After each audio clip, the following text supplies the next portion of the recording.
ವಾಹನ ಸವಾರರಿಗೆ ಸಾರಿಗೆ ಇಲಾಖೆ ಮತ್ತೆ ಸಿಹಿ ಸುದ್ದಿ ನೀಡಿದೆ. ಸಂಚಾರ ನಿಯಮ ಉಲ್ಲಂಘನೆ ದಂಡದ ಮೊತ್ತದಲ್ಲಿ ಶೇಕಡಾ 50ರಷ್ಟು ವಿನಾಯಿತಿ ಘೋಷಿಸಿದೆ. ಮೇ 2026ರ ಮೊದಲು ದಾಖಲಾಗಿರುವ ಇ ಚಲನ್ ಬಾಕಿ ಪ್ರಕರಣಗಳು ಮತ್ತು 1991ರಿಂದ 2022ರ ಅವಧಿಯ ಸಾರಿಗೆ ಇಲಾಖೆಯ ದಂಡದ ಪ್ರಕರಣಗಳಿಗೆ ಈ ರಿಯಾಯಿತಿ ಅನ್ವಯ ಆಗಲಿದೆ. ಈ ಸೌಲಭ್ಯವನ್ನ ಸವಾರರು ಜೂನ್ 21, 2026ರಿಂದ ಜುಲೈ 10, 2026ರವರೆಗೆ ಅಂದ್ರೆ ಒಟ್ಟು 20 ದಿನಗಳ ಕಾಲ ಬಳಸಿಕೊಳ್ಳಬಹುದಾಗಿದೆ. ಈ ಕುರಿತಂತೆ ಸಾರಿಗೆ ಇಲಾಖೆಯ ಅಧೀನ ಕಾರ್ಯದರ್ಶಿ ಪುಷ್ಪಾ ವಿಎಸ್ ಅಧಿಕೃತ ಆದೇಶ ಹೊರಡಿಸಿದ್ದಾರೆ.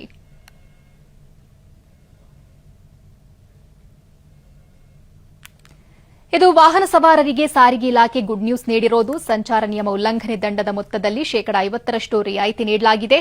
ಮೇ 2026ರ ಮೊದಲು ದಾಖಲಾಗಿರುವಂತಹ ಪ್ರಕರಣಗಳು ಇಲ್ಲಿ ಅನ್ವಯ ಆಗುತ್ತೆ. ಅಂದ್ರೆ ಆ ಪ್ರಕರಣಗಳಿಗೆ ಆ ಒಂದು ಮೊತ್ತವನ್ನ ಇಲ್ಲಿ ಅವರು ಪಾವತಿ ಮಾಡಬಹುದು.